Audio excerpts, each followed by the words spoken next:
All right. Welcome everybody to this unexpected, not unexpected, but it's our interim family communications meeting. I know that we're missing some of our members this evening, and the specific reason for tonight is to give you an opportunity to meet our new superintendent, Dr. Faust, if you haven't had that chance yet. And he will be on momentarily. He is running around, as you can imagine, participating in many different functions in this county every day. So he will be on soon just to say hello. And if you have any questions, he said that he's happy to answer any of those when he jumps on here. So that's the first thing.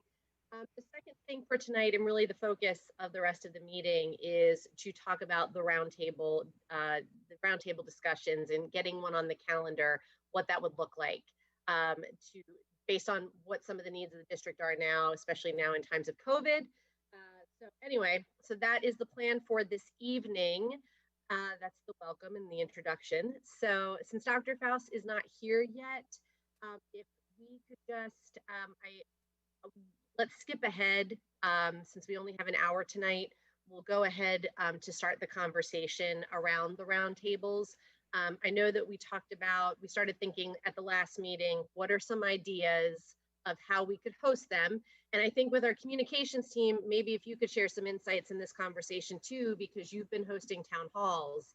So I think that it would be great to hear how that's going, and what the response has been, and has it been easy to be able to promote that? And then we can talk about maybe what the groups are that we would like to talk to or talk with. Does that sound good? All right, great. So why don't, if the communications team, maybe if you guys could just tell us a little bit about the town halls. Cress, you mentioned some numbers to me tonight. How many people have viewed them, and how are you reaching people, and what's the feedback been thus far? So just to start off, we have done 3 town halls so far this week. Tonight will be our 4th one. The first one was an internal town hall that we did with staff members, and we did that through Zoom. We have a 300 capacity Zoom limit, so we were able to send out 300 invites. We got 220 staff participants in, and in those staff participants, some viewed it by themselves and took notes back to their staff, and others held like little small viewing windows where they could kind of all watch together and submit their questions to one moderator. So that one was done for staff internally, but it has also been emailed to all district staff now and is available on our YouTube channel as well to be viewed. Tuesday night, we did our pre-K and elementary town hall. That did include, and that's Dr. Faust there. Does he want to jump in? Yes. Let him jump in and do an introduction. And I was going to, jump in. Dr. Faust has just joined us, so I'll turn my screen over to him. Thank you, Anne. Hey, Dr. Faust. Hi, how's everyone? Good. We understand that you have been running around, so take a minute and you take a breath if you need it. We were just hearing a little bit about the town halls. We really quickly, if we could just go around our blocks, if you could just share your name and your role here on the committee. Are you a New Hanover County Schools employee, or are you one of our community representatives? So we'll just go around and I'll just call your name just so he knows who he's speaking with tonight. So obviously, Caress, why don't you start us? You're in the corner up here for me. Caress Clegg with the New Hanover County Schools Communication Division. I am the administrative assistant for our team. Thank you. Michael? Michael McGuire with New Hanover County Schools TV, and I also have 2 kids in the system, 3rd grade and 1st grade. Miss Nichols? I'm Jeanette Nichols, and I'm one of Dr. Faust's great cheerleaders. And I have 2 more months, and in December, I'll be finishing my 20 years. Wow. Michelle?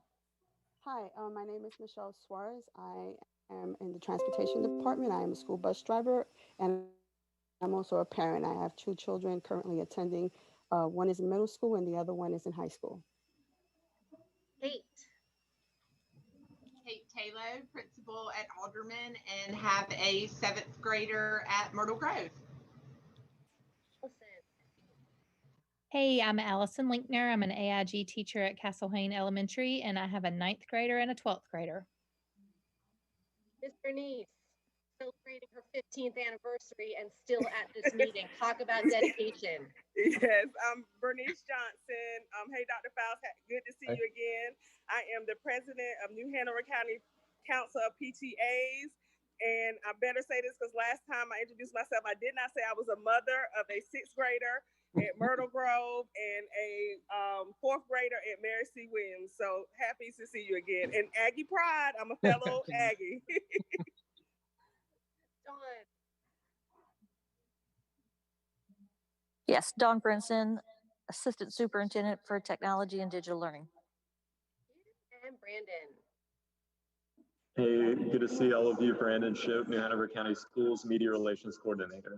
Thank you. And I'm Stephanie Adams, board chair for the New Hanover County Board of Education and also a parent to a 3rd grader here in the system. Dr. Faust, we're missing a lot of our family, our parent representatives tonight for some reason, so I apologize. Normally, we have about 24 people in this group. So for whatever reason, people have not been able to make it tonight. So if you would like to take a few minutes to introduce yourself and tell us what you feel is important for us to know about your vision for the district.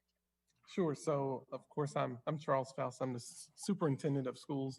I also have children in the district. I have 2. I have an 11th grader and a 7th grader. And one just happy to be here and help us with some of the changes that we're going through. I don't see it as a challenge. I see it as an honor to be in a leadership role and help individuals along the way. It's what I call a speed bump, and that's what it is. And we will get through this, and we'll be smiling on the other side as I'm smiling now. Just a couple things that I challenge and want us to be able to do and look forward is one is growth. We want to we're going to be setting growth measures for schools. And for principals, they'll be coming in and we'll be meeting with them. And we're going to do some data collections, and we're going to be showing some things to the board at our next meeting about school growth. And it's not so much we're going to be looking at proficiency, because proficiency we do know comes with growth. However, we have some subgroups, and we're going to be looking specifically at all subgroups. And in the goal, the minimum will be a 10% increase. And so we'll set those goals at 10%. Of course, there will be some that will measure higher, some will go past the 10, but every subgroup in every school will be challenged to increase by 10 percentage points in each subgroup. We are also going to be looking at formulating a literacy framework from pre-K all the way up through 12th grade. So we're going to be doing a literacy audit throughout the district. And so that'll be coming later in the year. But we've got to see what is working, what's not working, how are we actually teaching literature and literacy to our students, and making sure that we are teaching the latest instructional strategies to our students. So those are some of the hot topics. And, we're going to continue to support our employees because all employees are valuable. I know sometimes we miss some of the things and we tend to focus on just a few, but we're definitely going to be focusing on all employees, looking at how do we create positive morale in all departments. And so those will be some of the challenges. I'll tell you that increasing morale, increasing culture, those aren't things that just take place over 2 or 3 months. It'll take a minute for us. But what I do ask is that we continue to look forward at the things that are on the horizon. And as one of my 4th graders told me, hey, it was Mr. Faustini, he said, Mr. Faust, we are almost around the bend. And he said he was always counting down for the end of the school year. I was like, Wesley, we've only been in school about 3 months. He's like, but we're almost around the bend. So I still remember Wesley telling me that. And so, we're almost around the bend. So just definitely keep a positive outlook on things. because I promise you, we will do right by people. Thank you so much, Dr. Faust, and thank you so much for being here tonight. We know how incredibly busy you are, and there's a lot to do, and you're in week 4, and a lot has happened in 4 weeks. So we know you've been working hard and running a lot. So this group's purpose is to talk about the communications between the school system and our families.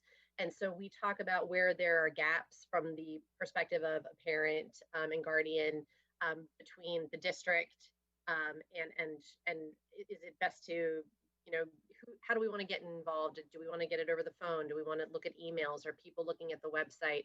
Are we following social media? So we try and gather data from this group.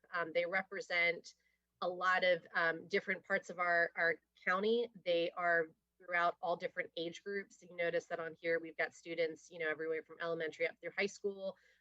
We added a pre-K, which is great this year because we did not have that representation in last year's group. So I'd like to turn it over. Does anybody have any questions or just comments for Dr. Faust, since we do have him for a couple more minutes here on the call?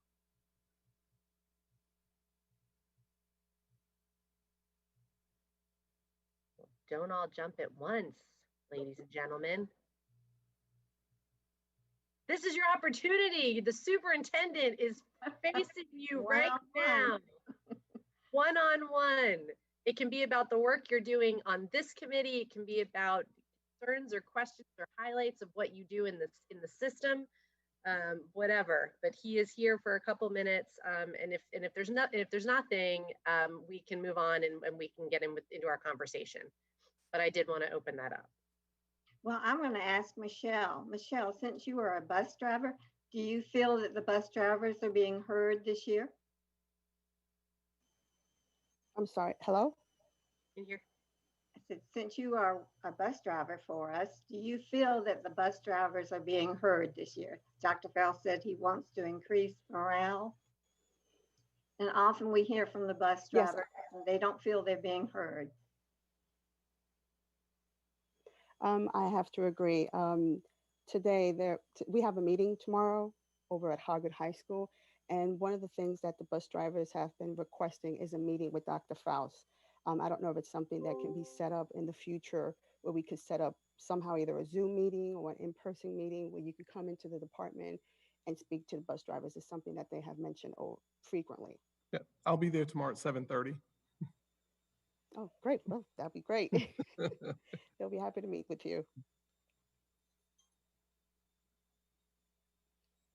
Hello? Okay. Can you guys hear me? Yes. Mm-hmm. Yes. Okay, thank you. All right. And Bernice just fell off the call. She had dinner reservations tonight. I can't believe it. She's on her 15th anniversary and she still jumped on. That's the level of dedication that we have in this county. So thank you, Ms. Johnson. Okay. So let's go ahead and let's move to the conversation. Dr. Faust, it's up to you. You're welcome to stay on here. I also know that you've got other things that you need to prep for. So feel free. If you need to drop off, we will not take offense to that. All right, so if we could go back to what Caress was starting to talk about and the communications team was talking about, just some of the response you've had to the town halls. Do you think this would be a good medium for us from a roundtable perspective from your experience? And again, just to kind of give you guys the numbers, for the Tuesday night, which was pre-K and elementary, we had about 6,000 views, and that's over our highest hit view of live viewership was about 500, and then over time since then from it airing, it has had 6,000 views. Our bilingual edition that we did last night for our Hispanic families is almost at 2,000 views. And what really helped us with that is also working with the Latino Alliance and having them to not only share the live event on their page, but we also had them sharing it on other Hispanic Facebook groups throughout the community in the Cape Fear region so that we could increase and reach more of a higher audience. And if I could add, Caress, her views are social media. We don't get any tracking from the cable channel and the Roku. So I'm betting people are watching there too. So those are just the people watching the live streams. and that was just Facebook live stream. We had it advertised on YouTube as well, and questions and comments were coming in on YouTube as well too, but I don't have those numbers. Michael, do you got? Yeah, I looked at YouTube on both nights. The first night, actually, at one time, the number was around 200. That's not counting if people got on and off. And then last night it was a little lower. It's like 30 on the YouTube. And that it only tells you what's concurrent right then, not like if someone watched at the beginning or later, halfway through. So that was what our numbers were. And like I said earlier with you, Miss Adams, I imagine we would be around the same as Tuesday night, if not higher tonight, just with that middle school and high school offering information on those two areas. We felt we've had a lot of success because we've offered so many different platforms to participate. I think that's a big plus. And I haven't been here for the other roundtables, but it's definitely something I think we would all recommend after this experience, giving people lots of options. So I guess my question would be, part of the roundtables that we've done previously, we had breakout groups because some of the conversations that we have are, to some extent, they're private conversations that people feel more comfortable asking questions in smaller groups. Is it possible? I know you said with the Zoom there you have 300 capability. Is that something that we could utilize, that people could sign up ahead of time and they could get a link, and then we could do breakout rooms? So we could have that small group feel. Yeah, I think that we can do that. We did that in our Summer Leadership Academy with breakouts. So I believe we're able to do that. Okay, I'm just curious because some of the groups that we've talked about that we want to have those conversations with, it may just be a conversation that people don't want to put out publicly on YouTube, and the breakout room gives them that private space to maybe ask the questions that they wouldn't stand up in a room and ask to a room of 300 people, if that makes sense.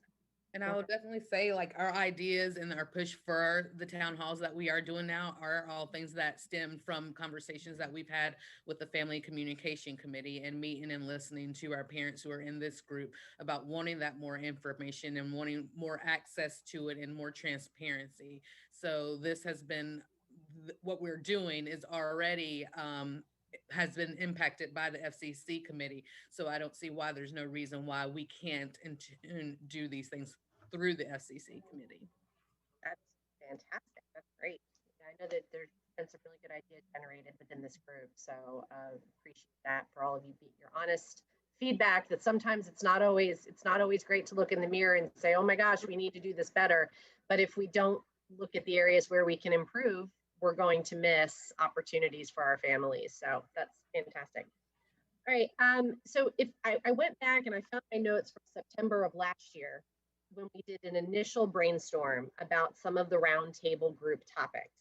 And the original list the group came up with was roundtables for EC families, EL families, foster parents, grandparents as parents, and I think we grouped that into the non-traditional caregiver, dads, single parents, those that want to be involved but don't know how to get involved at their school, communication styles. I'm not sure how maybe like the parents that like to get letters home versus parents that want to get text, I guess is what that note was. Those that can't read are from how are they getting their information? We did new to New Hanover County Schools for our LGBTQ families, AIG families, athletes, those that are in McKinney-Vento, our homeless population, transitional points. So that was a pretty inclusive list that we came up with. Are there any others that y'all have thought about that would be a good conversation starter that we could look at for roundtables? I'd suggest employees. I don't think that was in the list. That was one Dr. Faust was just mentioning. I think that could be a good one to address. And the business community, and again, that may have been discussed before, but something that maybe couples with the all hands on deck effort. So with with the initial, and this is, and we can flex and adapt with however we want to do this. With the goal of the Family Communications Committee about how's the communication work, that's what I was going to say. Is it as employees that are parents of New Hanover County students? Is it businesses that have children in New Hanover County students? But there is something to be said. If you're a business and you want to get involved, how do you do that? And how are you learning about our schools? I think it would be good to hear back from them. Are you being communicated to about opportunities? So that I could see that being a roundtable discussion. Maybe parents who are business owners, parents who want to get their businesses involved. Okay. And employees who are parents, maybe that's the cross section. There's large numbers. Right. Who else are we missing?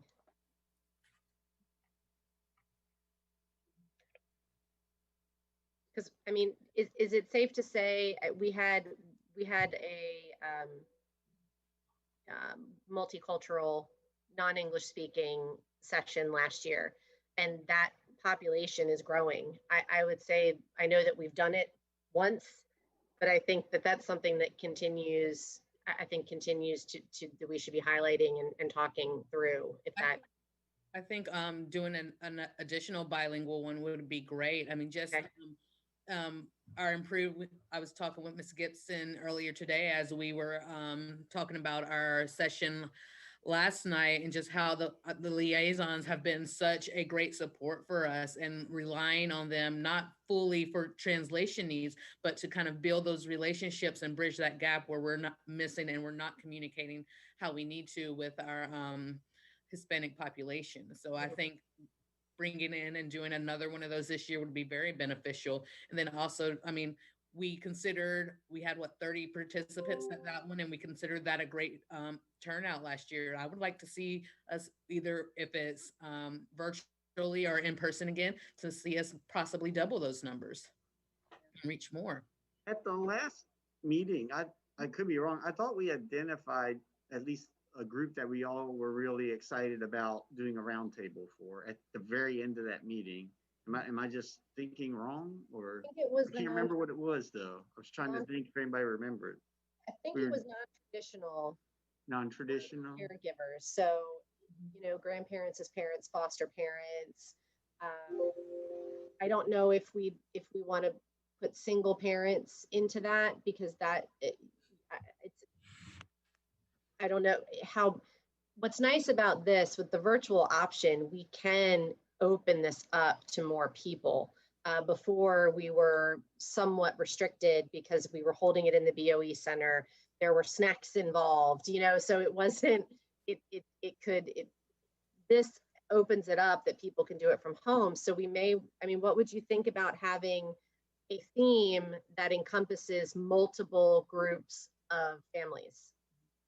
When would our next roundtable be? Are we looking to do one in October? I think that was the thought, like pushing it to the end of the month. And so that was the purpose of being able to meet this time, so we could decide who we'd like to highlight and who we want to hear from.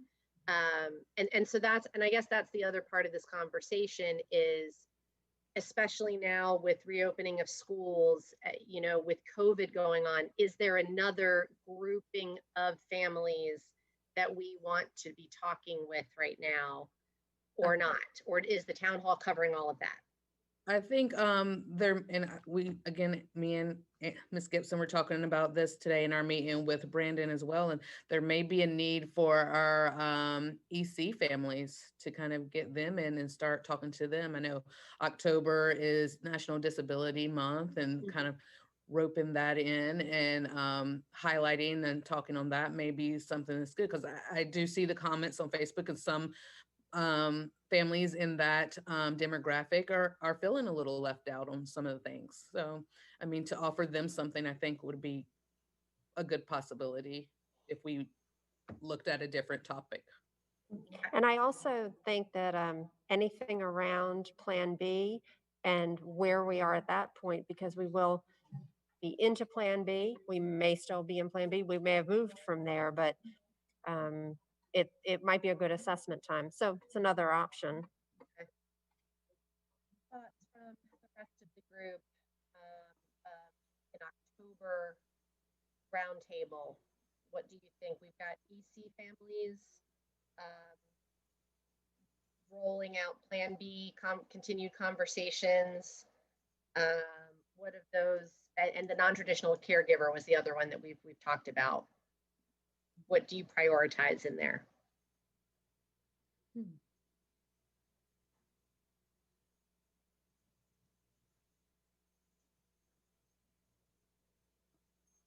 You're all thinking really hard, huh?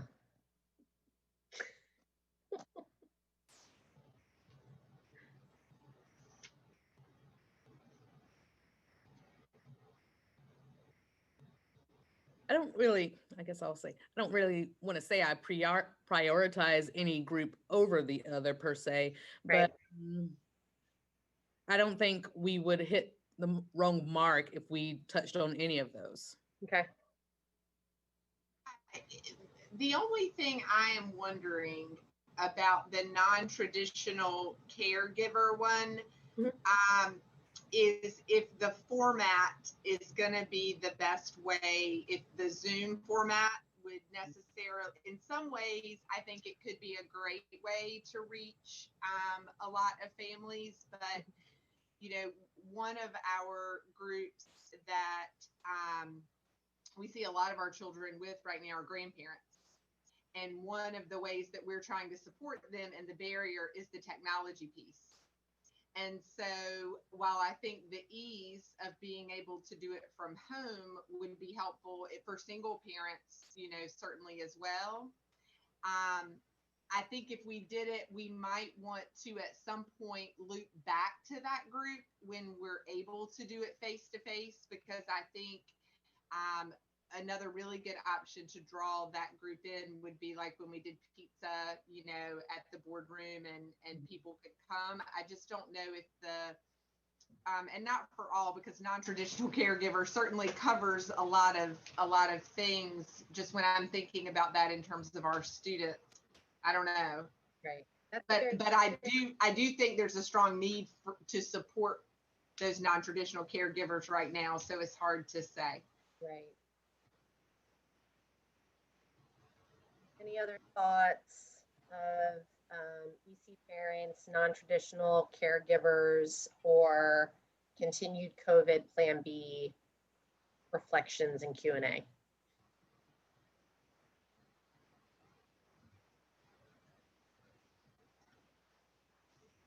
I think I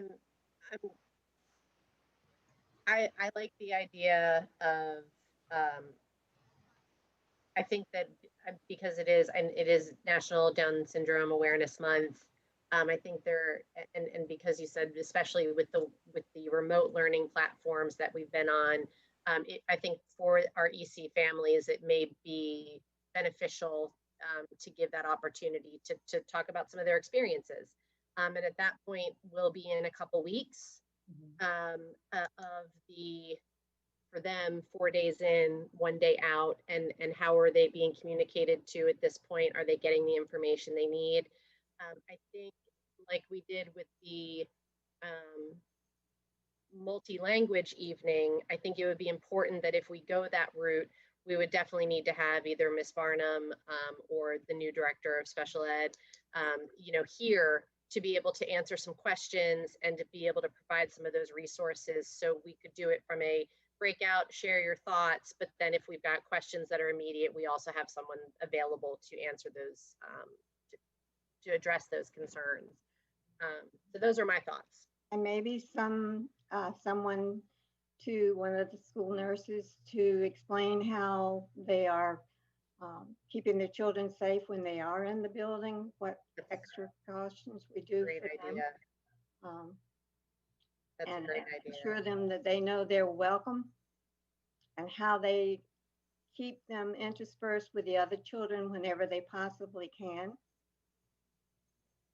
I'm sure that Alderman has a plan that's already in place.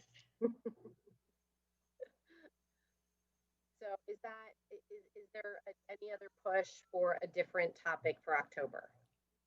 Does anyone feel that we should do a different topic this month? Well, Bernice and I had talked about mental health, so this would certainly be a part of that. Could be for all groups. Right. So would the thought behind that, Ms. Nichols, be if your child is struggling, what are options of where you can go, or who do you need to talk to at your school, and how they're getting that information? I think that's a really important, especially now. It's a really important discussion.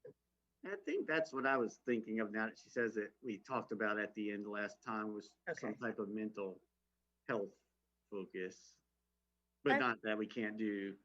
But I kind of like that now that she bring it up. Would it be possible for, with the aspects, because I think when you talk about any of the roundtable topics we're talking about, all of them have that mental health kind of capacity to them. So just making sure at our roundtables that we're also including someone with the district who can be there to kind of offer support and answer questions regarding the mental health kind of avenue. Yeah. So just again, including either Ms. Varnum, Kristen Jackson, Tanya Jordan into those roundtables to say, hey, we're offering on this, but we also have district staff who will be touching base and connecting us with some resources regarding mental health. Okay. That way, kind of, we further push that mental health and social emotional support and the importance of it in each of our roundtables. I think that's a great idea. And also I think we should have a liaison. One of our, we need to make sure that we're opening this, especially to our Spanish speaking families. And then I don't know I know that we've got many, many languages spoken in the district. We want to make sure that we're not keeping people out that are concerned that they're not going to be able to understand. So I don't know what the other options are for that. I know at the school level that there's a system to be able to interpret. Is there a way for us to address that? I know that we have support from a Spanish language perspective, but are there other supports that we have for other languages for the roundtables? I think we'd have to check into that. Okay. We just don't have that answer right now. Okay. But we can check and see what we can do. Okay, great. All right, so are we agreed then that we'll do something for EC in October? Yes. All right. How about can we look at a date? I think we were doing Wednesdays pretty consistently.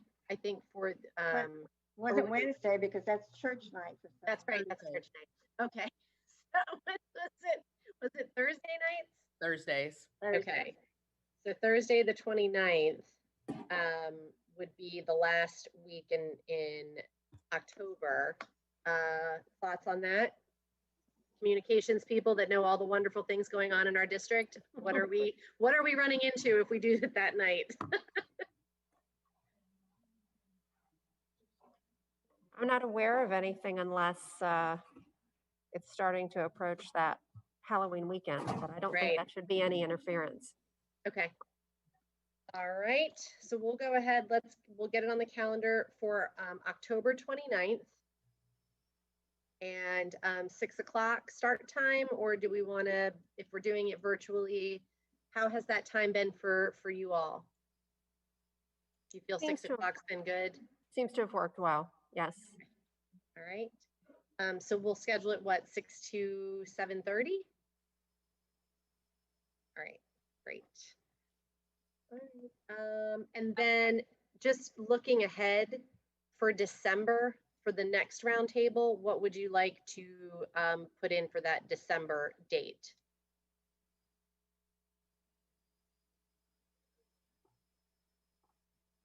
We don't have to pick a date for that one, but what do you think the topic would be? And this can just be an initial conversation because we're going to have a meeting in between now and then, but